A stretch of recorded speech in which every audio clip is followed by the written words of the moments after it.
देखिए, प्रधानमंत्री नरेंद्र मोदी अब आना शुरू हो गए हैं, ये कहा जाए तो गलत नहीं होगा, क्योंकि आप सड़क पर देख सकते हैं जो गाड़ियां हैं जो उनके काफिले में चलती हैं, उन गाड़ियों के आने का सिलसिला शुरू हो गया है। प्रधानमंत्री की जो सिक्योरिटी होती है, स्पेशल सिक्योरिटी, वो गाड़ियां अब आप देख सकते हैं। और इन गाड़ियों के बाद अब आपको प्रधानमंत्री नरेंद्र मोदी भी नजर आएंगे। और जैसे ही प्रधानमंत्री नरेंद्र मोदी के आने की यहाँ पर हलचल हुई है, वैसे ही सौरभ, मैं आपको बताऊं कि लोगों का उत्साह अपने चरम पर है। यहाँ पर सुना जा सकता है, देखो देखो कौन आया, देखो देखो शेर आया के नारे लगाए जा रहे हैं। और ये देखिए, प्रधानमंत्री नरेंद्र मोदी इस वक्त आ चुके हैं। ठीक आप मेरे कैमरे में देख सकते हैं प्रधानमंत्री नरेंद्र मोदी, जिनकी कोशिश ये होती है कि वो जहां कहीं पर भी हैं, वहां पर वो तमाम लोगों से आई कांटेक्ट करें, उनका अभिवादन स्वीकार करें।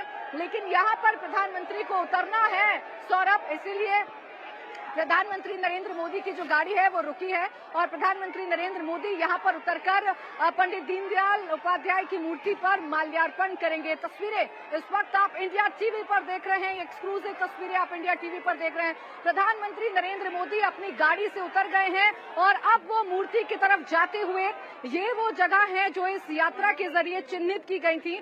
पुष्पांजलि यात्रा है ये, और इस यात्रा में उन महापुरुषों की मूर्तियों पर प्रधानमंत्री नरेंद्र मोदी जा रहे हैं, जहां पर उन्हें माल्यार्पण करना है। और फिलहाल पंडित दीनदयाल उपाध्याय की मूर्ति पर पहुंच गए हैं प्रधानमंत्री नरेंद्र मोदी और वहां पर माल्यार्पण करेंगे। अब से कुछ ही क्षणों में प्रधानमंत्री नरेंद्र मोदी, और फिर यहां से आगे निकल जाएंगे, क्योंकि 51 किलोमीटर का ये पूरा सफर है, 51 किलोमीटर का ये पूरा रोड शो है और इसीलिए इसे ऐतिहासिक रोड शो कहा जा रहा है। तस्वीरों के माध्यम से आप देख सकते हैं, आपको ठीक टीवी के फ्रेम में प्रधानमंत्री नरेंद्र मोदी नजर आ रहे होंगे। प्रधानमंत्री नरेंद्र मोदी माल्यार्पण करने के बाद, पुष्पांजलि अर्पित करने के बाद, आप देखिए पुष्पांजलि अर्पित करेंगे प्रधानमंत्री नरेंद्र मोदी, नमन करते हुए पंडित दीनदयाल उपाध्याय के सामने, और फिर पुष्पांजलि अर्पित करने के बाद अपनी गाड़ी में फिर से सवार होंगे। और ये देखिए, वहीं से अपने चिरपरिचित अंदाज में लोगों से रूबरू होते हुए प्रधानमंत्री नरेंद्र मोदी,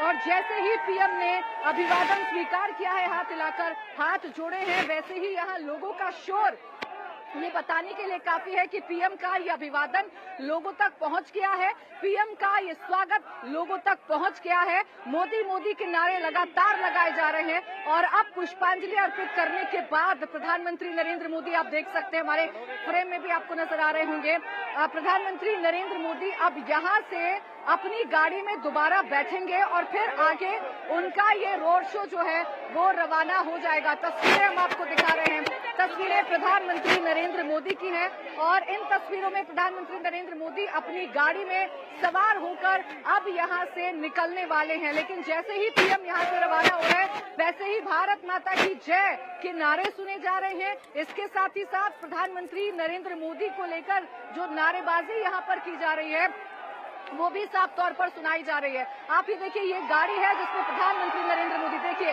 जैसे ही पीएम ने मुस्कुराकर अपना हाथ हिलाकर अभिवादन किया है, वैसे ही यहाँ से शोर ने बता दिया है कि आपका अभिवादन हम तक पहुँच गया है, आपका प्यार हम तक पहुँच गया है। देखिए, दूर से लोग खड़े हुए हैं और फूलों की बरसात की जा रही है। प्रधानमंत्री नरेंद्र मोदी तक ये फूल पहुँच भी नहीं रहे हैं, उसके बावजूद लोग फूलों की बरसात करते हुए नजर आ रहे हैं। प्रधानमंत्री नरेंद्र मोदी अब यहाँ से रवाना होते हुए आगे की तरफ बढ़ेंगे।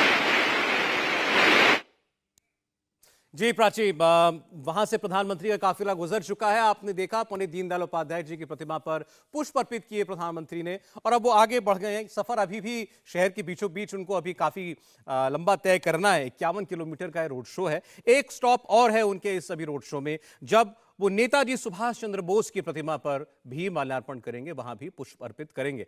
और आप लोगों का उत्साह तो लगातार आप देख ही रहे हैं। इसी चुनाव में प्रधानमंत्री ने इससे पहले एक और रोड शो भी किया था सूरत के अंदर, जहां पर आज चुनाव हो चुका है, मतदान हो चुका है।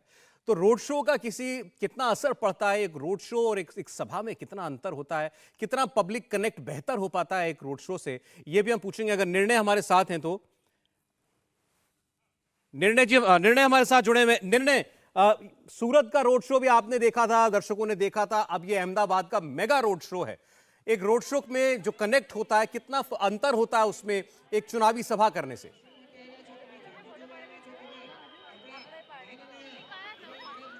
बिल्कुल सौरभ, मैं आपको बता दूं, सूरत का रोड शो जो था वो भी बिल्कुल इसी तर्ज पे था। सूरत में प्रधानमंत्री का कार्यक्रम जो था वो एक सभा का था वराछा में, और वहीं पे उन्हें 1.5-2 किलोमीटर का रोड शो करना था। लेकिन हमने देखा जैसे ही वो एयरपोर्ट से निकले, पूरा रास्ता जो है वो लोगों से भर गया और अपने आप एक रोड शो में कन्वर्ट हो गया। उनका पूरा जो जर्नी था एयरपोर्ट से लेकर के सभा केंद्र तक, वो रोड शो में कन्वर्ट हो गया। और मैं आपको बता दूं कि जिन जिन इलाकों से वो गुजरे, सूरत के बारे में इस बार अगर आपने सुना हो और जिस तरह से हम ऑब्जर्व कर रहे थे, सूरत की फाइट को इस बार काफ़ी अहमियत दी जा रही थी आम आदमी पार्टी की प्रेजेंस की वजह से, क्योंकि लोकल सेल्फ बॉडी गवर्नमेंट के इलेक्शन में आम आदमी पार्टी ने वहाँ पे 27 कॉरपोरेटर जिताए अपने, और सूरत में काफ़ी बड़ी संख्या में सेकंड नंबर पे रहे वो, करीब 45 सीटों पर। इसलिए देखा जा रहा था, ये माना जा रहा था कि सूरत में बहुत ज़बरदस्त फाइट रहने वाली है। आम आदमी पार्टी बीजेपी के सामने एक बड़ा चैलेंज पोज कर सकती है, और कई सीटें ऐसी हैं, करीब 5 सीटें बताई जा रही थी, ओलपाड, कतारगाम, वराछा, कामरेज, करंज, ये बताया जा रहा था कि ये सीटें काफ़ी डिफ़िकल्ट हो सकती है बीजेपी के लिए। और प्रधानमंत्री के रोड शो से पहले ऐसा माना जा रहा था कि बीजेपी इन 5 जगहों पे पिछड़ रही है, लेकिन हमें जो जानकारी मिली बाद में, प्रधानमंत्री के रोड शो के बाद वहाँ पे माहौल काफ़ी सुधरा है, और इनफैक्ट 2 सीटों पर ये साफ तौर पे बताया जा रहा है, करंज और कतारगाम में, कि यहाँ पे बीजेपी अब जीतने की पोजीशन में आ चुकी है। तो आप देखिए, सिर्फ एक रोड शो प्रधानमंत्री का और पूरा गेम जो है वो बदल सकता है।